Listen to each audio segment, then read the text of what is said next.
ചേട്ടാ ഇവിടെ ഇപ്പൊ സോഷ്യൽ മീഡിയയിൽ ഇവിടെ ഇവിടെ ഇപ്പൊ സോഷ്യൽ മീഡിയയിൽ വൈറലായിക്കൊണ്ടിരിക്കുന്ന ചേട്ടൻ്റെ പഴയ ഒരു ഇന്റർവ്യൂ ഉണ്ട്.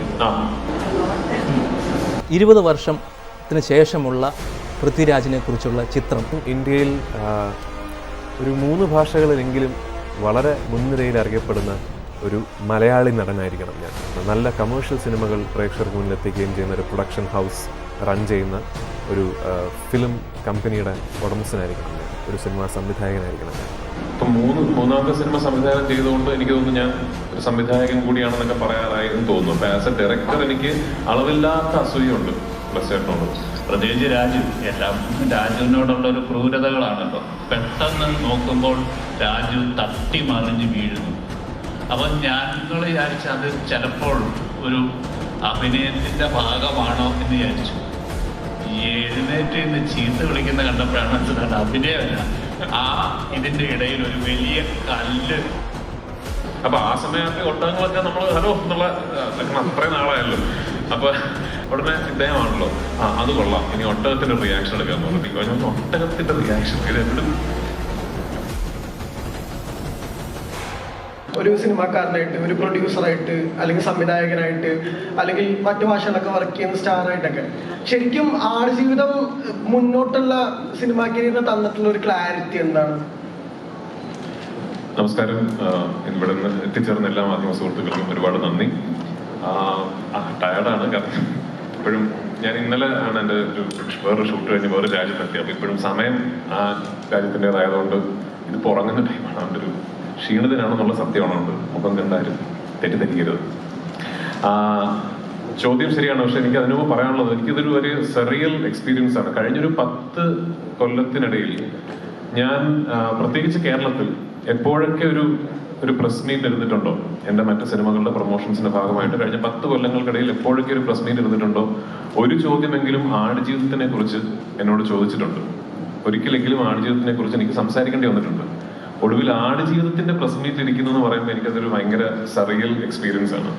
നമ്മൾ കുറേ വർഷങ്ങൾ ബ്ലസ് ചേട്ടനും ഞാനും ഇതെന്തെങ്കിലും തുടങ്ങും എന്ന് കരുതിയിരുന്നൊരു സ്വപ്നം, പിന്നെ കുറേ വർഷങ്ങൾ ഇതെന്തെങ്കിലും തീരും എന്ന് കരുതിയിരുന്ന സ്വപ്നം, ഇന്ന് എല്ലാം കഴിഞ്ഞ് റിലീസിനോടനുബന്ധിച്ച് ഒരു പ്രസ് മീറ്റ് നടത്തുന്നു എന്ന് പറയുന്നത് ഒരുപാട് സന്തോഷമുള്ള കാര്യം. അതാണ് ആദ്യം പറയേണ്ടത്.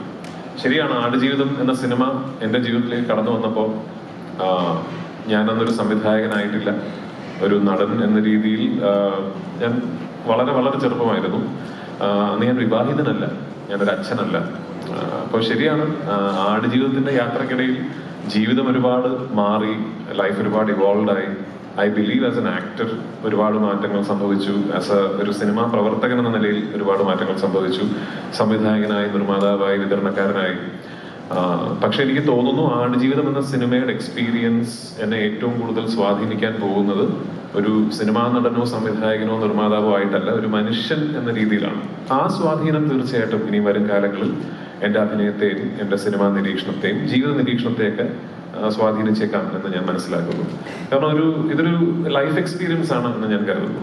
ഓഫ് കോഴ്സ് നജീബ് എന്ന മനുഷ്യൻ ജീവിച്ച ജീവിതവുമായിട്ടൊന്നും യാതൊരു കമ്പാരിസണും ഇല്ല.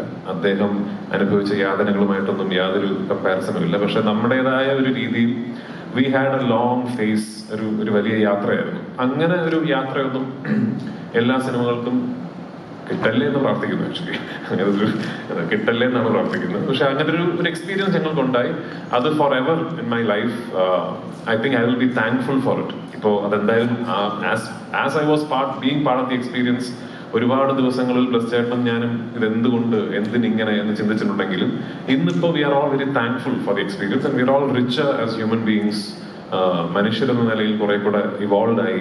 അപ്പൊ തീർച്ചയായിട്ടും ഇനി വരും കാലങ്ങളിൽ എന്നും എൻ്റെ ഒരു bank of something that I draw from always, അത് ആടുജീവിതം എന്ന സിനിമയുടെ മേക്കിങ്ങും നജീബായി ഞാൻ ജീവിച്ച കുറച്ച് നാളുകളുമായിരിക്കും ഒരു വലിയ ഇൻഫ്ലുവൻസ് ആയിരിക്കും തീർച്ചയായിട്ടും.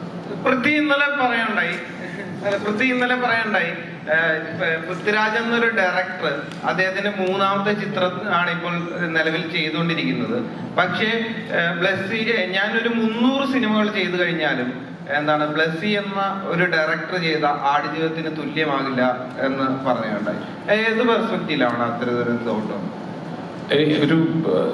ഇപ്പം മൂന്നാമത്തെ സിനിമ സംവിധാനം ചെയ്തുകൊണ്ട് എനിക്ക് തോന്നുന്നു ഞാൻ ഒരു സംവിധായകൻ കൂടിയാണെന്നൊക്കെ പറയാറായി എന്ന് തോന്നുന്നു. അപ്പൊ ആസ് എ ഡയറക്ടർ എനിക്ക് അളവില്ലാത്ത അസൂയുണ്ട് ബ്ലസ്സേട്ടനോട്. പക്ഷെ അസൂയോടൊപ്പം തന്നെ ഇതൊരിക്കലും എന്നെ കൊണ്ട് സാധിക്കില്ല എന്നുള്ള പൂർണ്ണ അറിവും എനിക്കുണ്ട്. ഞാൻ പറഞ്ഞ ഈ സിനിമയുടെ ഷൂട്ടിംഗ് തുടങ്ങിക്കഴിഞ്ഞ് നമ്മൾ നേരിടേണ്ടി വന്ന തടസ്സങ്ങൾ മാറ്റി നിർത്തിക്കൊണ്ട് തന്നെ ഈ സിനിമയെ കുറിച്ച് സംസാരിക്കുകയാണെങ്കിലും ഇങ്ങനൊരു ഒരു വിഷൻ പുൾ ഓഫ് ചെയ്യുക എന്ന് പറയുന്നത് ഒട്ടും എളുപ്പമല്ല.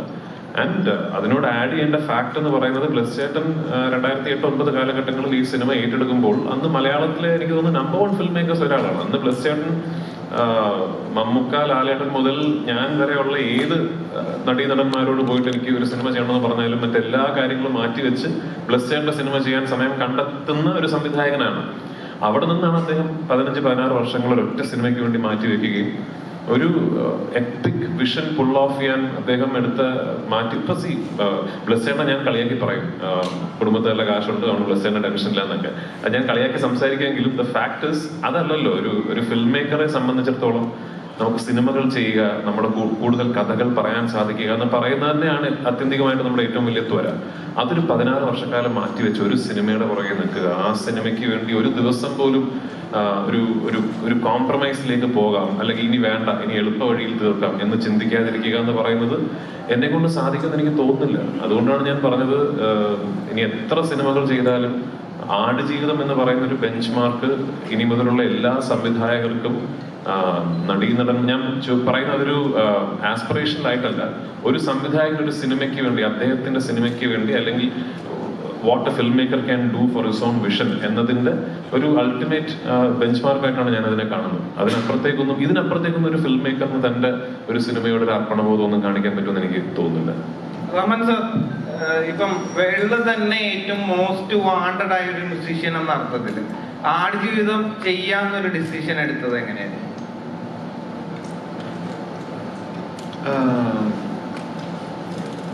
So when he first approached me, I think he told about the book and how famous the book is, and I was just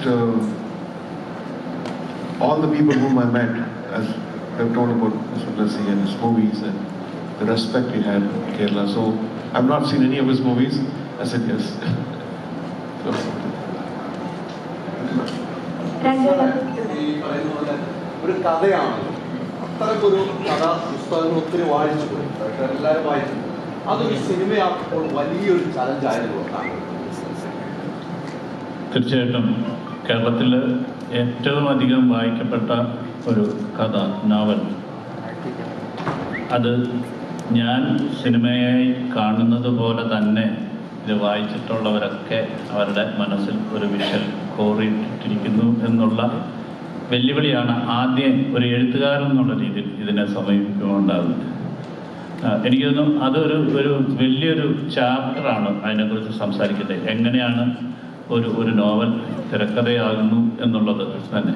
കാരണം 43 അധ്യായങ്ങളിലായിട്ട് ഒരു 3.5 വർഷക്കാലത്തെ ജീവിതം പറഞ്ഞ് ഓരോ 43 അധ്യായങ്ങളിലായി പറഞ്ഞ ഒരു നോവൽ ഒരു സിനിമയാക്കണമെങ്കിൽ ഒരു 9-10 മണിക്കൂറുകൾ വേണ്ടി വരുന്നതാണ്.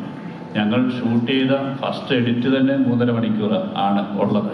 അപ്പം അതിൽ നിന്നാണ് ഒരു 3.5 മണിക്കൂർ തിയേറ്ററിൽ ഇരിക്കാൻ പറ്റാത്ത സാഹചര്യങ്ങളൊക്കെ നമുക്കറിയാവുന്നത് കൊണ്ട് തന്നെയാണ് അതിനെ മറ്റു ലെങ്തുമൊക്കെ കുറയ്ക്കാൻ സാധിച്ചിട്ടുള്ളത്.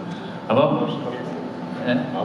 അതെ, അത് പിന്നീട് നമുക്ക് റിലീസ് ചെയ്യാൻ പറ്റുന്നതാണ്. കാരണം അത്രയധികം അതിനുവേണ്ടി പ്രത്യേകിച്ച് രാജുവിനോടുള്ള ഒരു ക്രൂരതകളാണല്ലോ. ഞാനിപ്പോഴും ഓർക്കുന്നുണ്ട്, ഒരു ഭയങ്കരമായ ഒരു രക്ഷപ്പെടലിൻ്റെ ഓട്ടത്തിൽ ഓടുന്ന, വയ്യാത്ത കാലും വെച്ച് ഓടുമ്പോൾ മണൽക്കാട് മരുഭൂമി, മണൽക്കാടെന്ന് പറയാനാണ് പലപ്പോഴും തോന്നുന്നത്. ഈ മണൽക്കാട്ടിൽ പെട്ടെന്ന് നോക്കുമ്പോൾ രാജു തട്ടി മറിഞ്ഞ് വീഴുന്നു. അപ്പം ഞങ്ങൾ വിചാരിച്ചു അത് ചിലപ്പോൾ ഒരു അഭിനയത്തിൻ്റെ ഭാഗമാണോ എന്ന് വിചാരിച്ചു. എഴുന്നേറ്റ് ഇന്ന് ചീത്ത വിളിക്കുന്ന കണ്ടപ്പോഴാണ് മനസ്സിലായത് അഭിനയമല്ല. ഇതിന്റെ ഇടയിൽ ഒരു വലിയ കല്ല് കിടന്ന് അതിൽ തട്ടി വീഴുക. ആരെങ്കിലും വിചാരിക്കുമോ ഈ മരുഭൂമിയിൽ ഒരു പാറക്കല്ലുണ്ടാകും? അത് ഏതോ ഒരു മാർക്ക് ചെയ്യാനോ ഒരു ലോറി മാർക്ക് ചെയ്യാൻ ഏതോ ഒരു അസിസ്റ്റന്റ് ഡയറക്ടർ ഇട്ടാണ്. പക്ഷെ ഇതൊന്നും എനിക്ക് നിങ്ങളെ കാണിക്കാൻ പറ്റുന്നില്ല. അത് മറ്റൊരു മീഡിയയിൽ കൂടെ ആയിരിക്കും കാണും.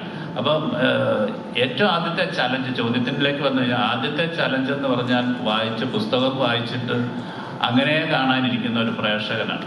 ആ പ്രേക്ഷകന്റെ ചലഞ്ചിനാണ് എൻ്റെ ആദ്യത്തെ വെല്ലുവിളിയായിട്ട് ഞാൻ ഏറ്റെടുക്കേണ്ടത്. കാരണം നിങ്ങൾ കാണാത്ത എന്നാൽ അതിനോടൊപ്പം നിൽക്കുന്ന തരത്തിലുള്ള വിഷ്വലുകളിലേക്ക് എത്തുക എന്നുള്ളതാണ് ഒരു ഫിലിം മേക്കറിനെ സംബന്ധിച്ചിടത്തോളം, ഒരു റൈറ്ററിനെ സംബന്ധിച്ചിടത്തോളം ഉള്ള ഏറ്റവും വെല്ലുവിളി. അതുതന്നെയാണ് എൻ്റെ ഏറ്റവും വെല്ലുവിളി.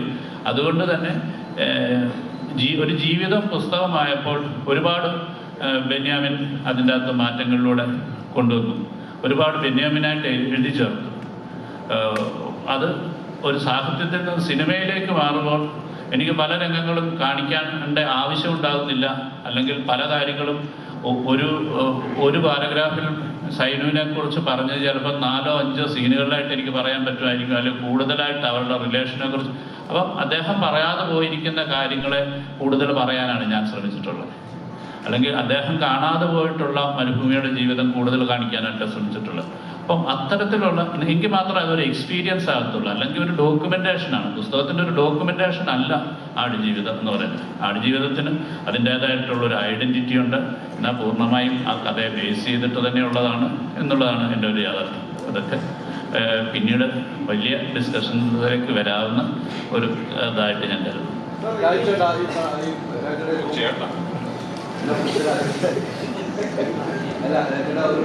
സിനിമ ഒത്തിരി കഷ്ടപ്പാടുകളോടെ എപ്പോഴും പറയും. അത്തരം കഷ്ടപ്പാട് എല്ലാവർക്കും ഇന്നലെ പറയുന്നുണ്ടായിരുന്നു. ഏതെങ്കിലും സമയത്ത് ഷൂട്ടിംഗ് സമയത്ത് ഇതൊന്ന് തീർന്നു കിട്ടിയാൽ, അങ്ങനെ ചിന്തിച്ചൊരു നിമിഷങ്ങളുണ്ടാവുള്ളൂ. ഇത് തീർന്നു കിട്ടിയാൽ എന്നുള്ള ചിന്ത. ഇന്നലെ പറഞ്ഞ മറ്റൊരു പോയിന്റ്, എൻ്റെ വൈഫും കളിയാക്കിയാണെങ്കിൽ എൻ്റെ വൈഫും മോളും വരെ ബ്ലെസ്സിനെ കുറിച്ച് പറഞ്ഞാൽ അങ്ങനെ ഒരു ചിന്താഗതി ഏതെങ്കിലും മുഹൂർത്തത്തിലുണ്ടായിരുന്നു? എന്നും ഉണ്ടായിട്ടുണ്ട്. കാരണം ഞങ്ങൾ ഈ സിനിമ ഷൂട്ടിംഗ് തുടങ്ങുമ്പോൾ ആഗ്രഹിച്ചിരുന്ന ഈ സിനിമ ഷൂട്ടിംഗ് തുടങ്ങുമ്പോൾ എങ്ങനെ ഷൂട്ട് ചെയ്ത് തീർക്കണമെന്ന് ബ്ലെസ്സിന് കൃത്യമായ ഒരു പ്ലാൻ ഉണ്ടായിരുന്നു.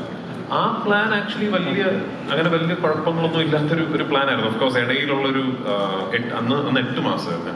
8 മാസത്തെ ഗ്യാപ്പ് ഇടയിലുണ്ടായിരുന്നു എനിക്ക് തടി കുറയ്ക്കാൻ വേണ്ടി. ആ 8 മാസത്തെ ഗ്യാപ്പ് അല്ലാതെ വേറെ അങ്ങനെ പ്രത്യേകിച്ച് എല്ലാം വളരെ പെർഫെക്റ്റ്ലി പ്ലാൻഡ് ആയിട്ടുള്ള ഒരു ഷെഡ്യൂൾ പ്ലാനിങ് ഒക്കെ ഈ സിനിമയ്ക്ക് ഉണ്ടായിരുന്നു. പിന്നെ ഓഫ്കോഴ്സ് അറിയാമല്ലോ, ഈ പാൻഡമിക് വന്നിട്ട് ഭയങ്കരമായി നമ്മുടെ പ്ലാനുകൾ മാറി. ആ സമയത്ത് ഞങ്ങൾ എപ്പോഴും ആഗ്രഹിച്ചിരുന്നു, ഈശ്വര ഓരോ പ്രാവശ്യം ഷൂട്ട് തുടങ്ങുമ്പോഴും ഇനിയൊരു തടസ്സം ഉണ്ടാകല്ലേ, ഇതിങ്ങനെ തീർന്നു കിട്ടണേ എന്ന് എപ്പോഴും ആഗ്രഹിച്ചിരുന്നു. പക്ഷേ എനിക്ക് I am very proud of the fact, ഭയങ്കര അഭിമാനമുള്ള കാര്യം, നമ്മൾ അത്ര ഡെസ്പറേറ്റ് ആയിട്ട് എങ്ങനെയെങ്കിലും തീരണേ എന്ന് പറഞ്ഞ് ഷൂട്ട് ചെയ്യുമ്പോൾ പോലും ഒരു ഷോട്ട് എടുത്ത ദിവസങ്ങളുണ്ട്. ഒരൊറ്റ ഷോട്ട് പറയുന്നില്ല, ഒറ്റ ഷോട്ട് എടുത്ത ദിവസങ്ങളുണ്ട്. അത് ബ്ലെസ്സേട്ടനും സുനിലും പോയി ക്യാമറ സെറ്റ് ചെയ്ത് മരുഭൂമിയിൽ ഒരു പെർട്ടിക്കുലർ ലൈറ്റ് കണ്ടീഷൻ വരാൻ വേണ്ടി വെയിറ്റ് ചെയ്ത്, ഞാൻ മാർക്കിട്ട പൊസിഷനിൽ ചെന്നിരുന്ന് മണിക്കൂറുകളോളം വെയിറ്റ് ചെയ്ത് ഒരു ഷോട്ട് എടുത്തിട്ട് ഇനി ലൈറ്റ് പോയി പാക്കപ്പ് ചെയ്യണം എന്ന് പറഞ്ഞ ദിവസങ്ങൾ ഇത്രയും പ്രശ്നങ്ങൾക്കിടയിലും ഉണ്ടായിട്ടുണ്ട്. അതാണ് ഞാൻ നേരത്തെ പറഞ്ഞത്, അങ്ങനെ ഒരു സിനിമയിൽ ഒരു സംവിധായകന് പിന്നെ ഒരു ചെറിയൊരു ഇന്നലെ ഞാൻ വരുന്ന വഴിക്ക് സംസാരിച്ച കാര്യമാണ്. ഇപ്പൊ ഈ ട്രെയിലർ കണ്ടപ്പോ എല്ലാവരും വളരെ എടുത്തു പറയുന്ന ഒരു ഷോട്ട് ഉണ്ടല്ലോ, ഒരു ഒട്ടകത്തിന്റെ കണ്ണിൽ എന്റെ റിഫ്ലക്ഷൻ ഒരു മാക്രോ ലെൻസ് ഇട്ട് ഷൂട്ട് ചെയ്ത ഒരു ഷോട്ട്. സുനിലുണ്ട് ഇവിടെ ക്യാമറമാൻ? ഇല്ല, ഓക്കെ. അത്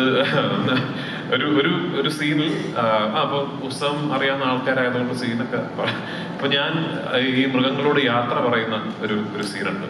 അപ്പൊ ആ സീൻ ഷൂട്ട് ചെയ്തപ്പോ ഞാൻ ഒട്ടകങ്ങൾക്ക് ഭക്ഷണം ഇട്ട് കൊടുത്തിട്ട്, അപ്പൊ ആ സമയത്ത് ഒട്ടകങ്ങളൊക്കെ നമ്മൾ ഹലോ എന്നുള്ള അത്രയും നാളായല്ലോ.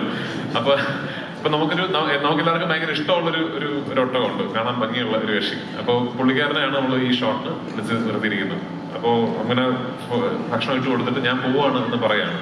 ഭക്ഷണം ഇട്ട് കൊടുത്തിട്ട് ഞാൻ പോവാടാ, ഇനി ഞാൻ തിരിച്ചു വരില്ല എന്ന് പറഞ്ഞപ്പോ എന്റെ ഷോട്ട് എടുക്കുകയാണ് ഒട്ടകത്തിന്റെ സജഷൻ. കഴിച്ചുകൊണ്ടിരുന്ന ഒട്ടകം പെട്ടെന്ന് എണീറ്റ് എന്നെ നോക്കി. അപ്പൊ നമ്മൾ അത് ഷോട്ട് ഉടനെ ഇദ്ദേഹമാണല്ലോ, അത് കൊള്ളാം, ഇനി ഒട്ടകത്തിന്റെ റിയാക്ഷൻ എടുക്കാന്ന് പറഞ്ഞു.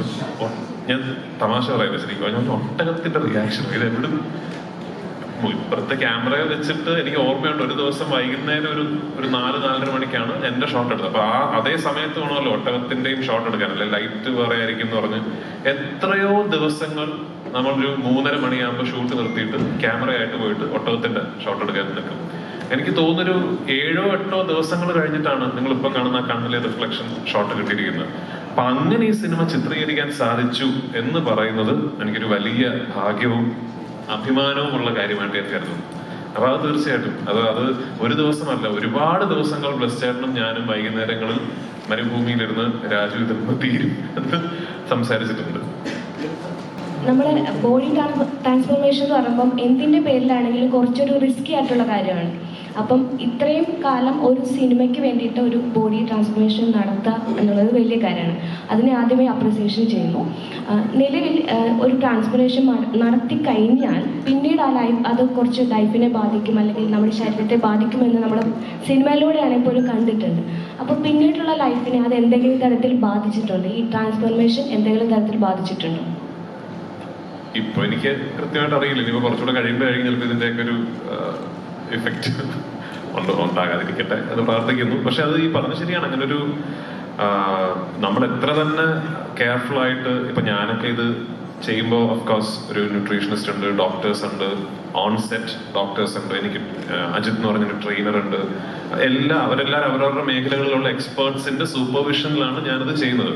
എന്നാലും സേഫസ്റ്റ് പോസിബിൾ വേയിൽ ചെയ്യാൻ എന്നുള്ളേ ഉള്ളൂ. അല്ല ഒരു മനുഷ്യന്റെ 1/3 ഓഫ് ദ ബോഡി വെയിറ്റ് കളയുക എന്ന് പറയുന്നത് ഇറ്റ്സ് നെവർ അങ്ങനെ ഒരു ഹെൽത്തി ആയിട്ടുള്ള കാര്യമല്ലല്ലോ. പക്ഷെ എനിക്ക് ഈ സിനിമ 2008-2009 കാലഘട്ടങ്ങളിൽ ഈ സിനിമ ചെയ്യുന്നു എന്ന് തീരുമാനിച്ചപ്പോൾ തന്നെ തിരിച്ചറിഞ്ഞ കാര്യമാണ്, ഈ സിനിമയിൽ അഭിനയിക്കണമെങ്കിൽ ഇങ്ങനൊരു കാര്യം ചെയ്യേണ്ടതായിട്ടുണ്ട്. അപ്പൊ അതിന് ഞാൻ തയ്യാറായതുകൊണ്ടാണല്ലോ അന്ന് ആ സിനിമയ്ക്ക് ഓക്കെ ചെയ്യാം എന്ന് പറഞ്ഞത്. അല്ലെങ്കിൽ ഞാൻ ഈ സിനിമയോടും നജീബ് എന്ന വ്യക്തിയുടെ ജീവിതത്തിനോടും ചെയ്യേണ്ട ഏറ്റവും വലിയ ജസ്റ്റിസ് എന്ന് പറയുന്നത് അത് വേണ്ട, അങ്ങനെയൊക്കെ ചെയ്യാൻ പറ്റില്ല എന്ന് തോന്നുകയാണെങ്കിൽ സോറി, ഇത് മറ്റൊരു നടനെ ഏൽപ്പിക്കുക. കാരണം ഓഫ്കോഴ്സ് ഒരുപാട് നടന്മാർ ഇതിനു വേണ്ടി തയ്യാറായിട്ടുണ്ടാവും. അത് ആ വേഷം എനിക്ക് ചെയ്യാൻ പറ്റി എന്നുള്ളത് എന്റെ ഭാഗ്യം. I tried my best. എനിക്ക് ഒരു കാര്യം എനിക്ക് തോന്നുന്നു വളരെ സന്തോഷപൂർവ്വം അഭിമാനപൂർവ്വം പറയാൻ പറ്റുന്നത്, ഞാനൊരു 10% പോലും കുറച്ചുകൂടെ ട്രൈ ചെയ്യാമായിരുന്നു എന്നുള്ളൊരു കാര്യം എനിക്ക് ആടുജീവിതത്തിലില്ല കേട്ടോ. അത് എന്നെ കൊണ്ട് പറ്റുന്ന മാക്സിമം ആണത്.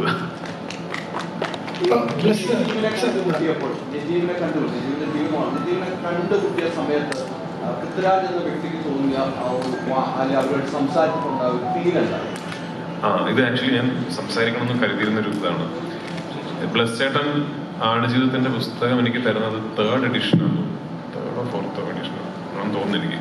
അപ്പൊ അന്ന് ഈ പുസ്തകം വായിച്ചു കഴിഞ്ഞിട്ട് ആദ്യം സ്വാഭാവികമായിട്ട് നമ്മൾ ആദ്യം വിചാരിക്കുക എന്നാ പിന്നെ അദ്ദേഹത്തെ കണ്ട് സംസാരിക്കേണ്ടതുള്ളതാണ്.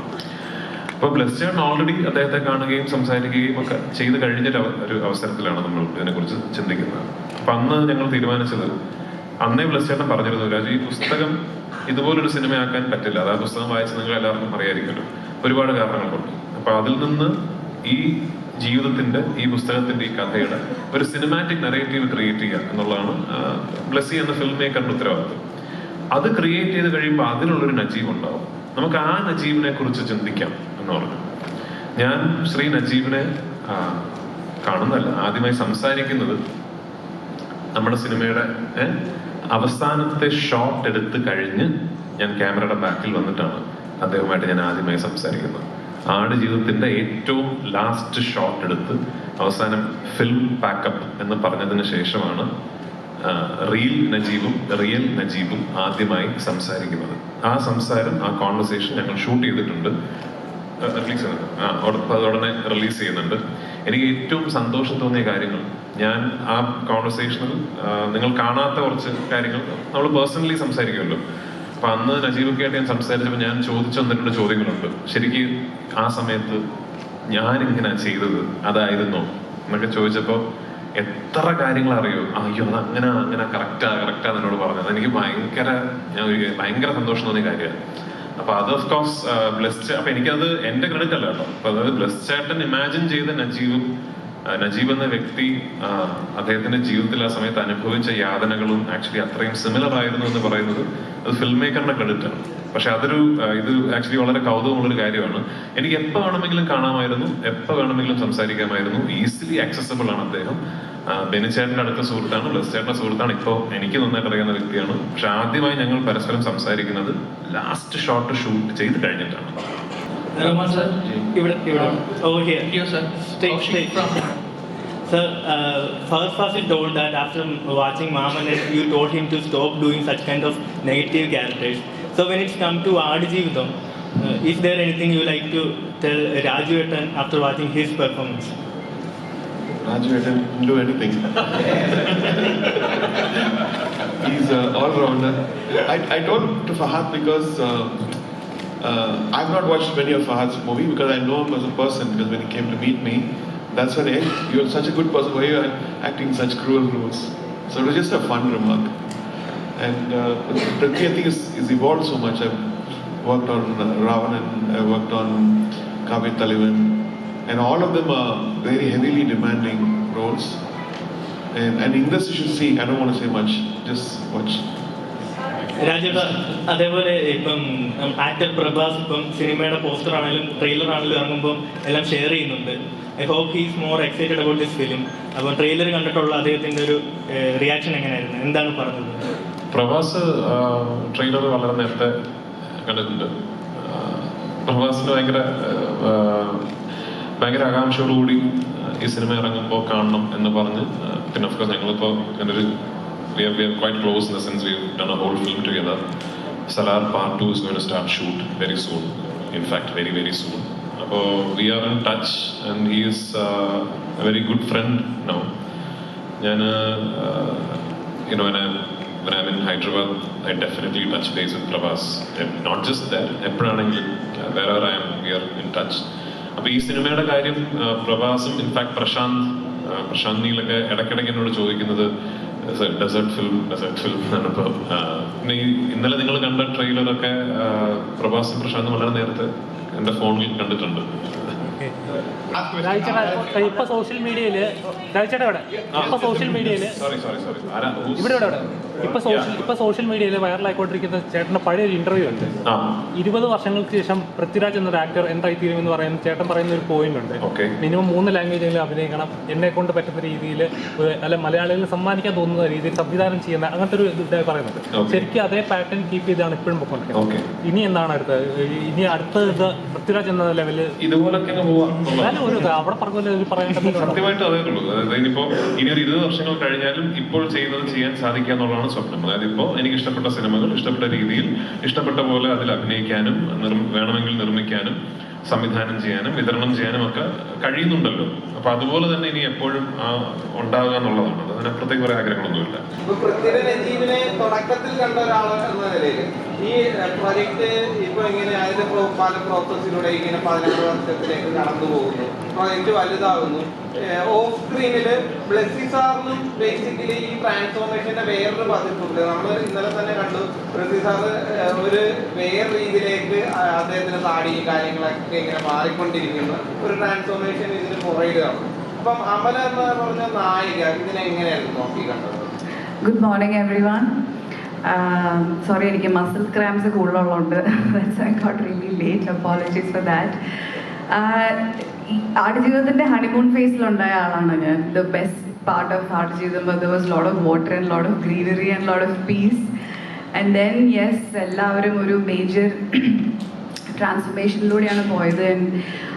ഇപ്പോൾ ഇവരെല്ലാം ഇരിക്കുന്ന പോലെ വളരെ പുഷ്ടിപ്പെട്ട് വളരെ ഹാപ്പി ആയിട്ടാണ് ഞാൻ ഇവരെ കേരള സ്കെഡ്യൂളിൽ കണ്ടത്. And then after that I was seeing like എല്ലാവരുടെയും very different in terms of physically emotionally. ഞാൻ അത് കഴിഞ്ഞിട്ട് ബ്ലസ് ചെയ്യാൻ കണ്ടപ്പം I remember he was looking very weak and very unhealthy. ആൻഡ് അപ്പം അതിനെക്കുറിച്ച് സംസാരിക്കുകയുണ്ടായി.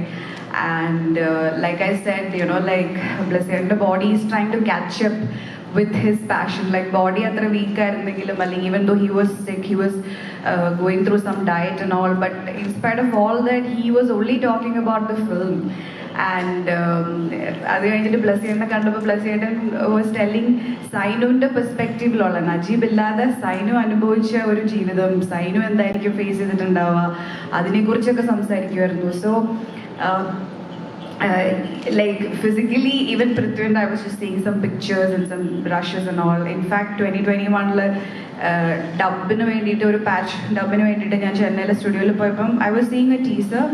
അപ്പോൾ ആ ടീസർ കണ്ടു കഴിഞ്ഞിട്ട് ഞാൻ I didn't recognize Prithvi in that. He was in the teaser and I'm like, അത് ആരാണ് ആക്ടർ ആരാന്ന് ഞാൻ ചോദിച്ചപ്പോൾ then they said that's Prithvi and I'm like, what? Please play it again. So yeah, the kind that everybody, all of them were unrecognizable, and even the film took over into a different, different feel altogether. And again, I'm back in the honeymoon phase of Aadijivitham, the best phase, I think the very easy phase. So for me, the journey has been, I'm like a tiny drop in this ocean, but I'm very, very grateful and blessed to be a part of this project. Yeah.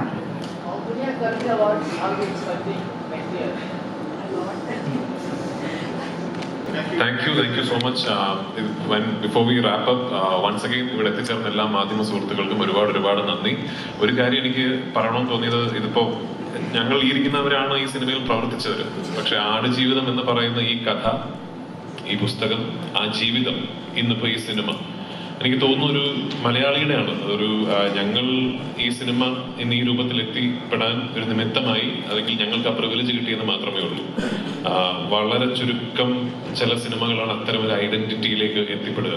ഒരു full ഒരു ഇൻഡസ്ട്രിയുടെ cinema, അല്ലെങ്കിൽ ഒരു എല്ലാ മലയാളികളുടെയും cinema എന്ന് പറയുന്ന അങ്ങനെ ഒരു ഐഡന്റിറ്റിയിലേക്ക് എത്തിപ്പെടാൻ സാധിക്കുന്നത്, പ്രത്യേകിച്ച് റിലീസിന് മുമ്പ് എത്തിപ്പെടാൻ സാധിക്കുന്ന വളരെ ചുരുക്കം ചില സിനിമകളേ ഉള്ളൂ.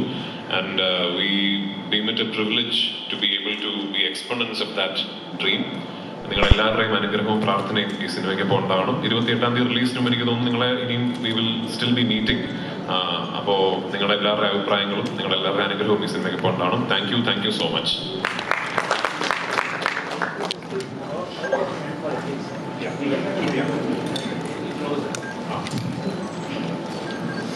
Bro.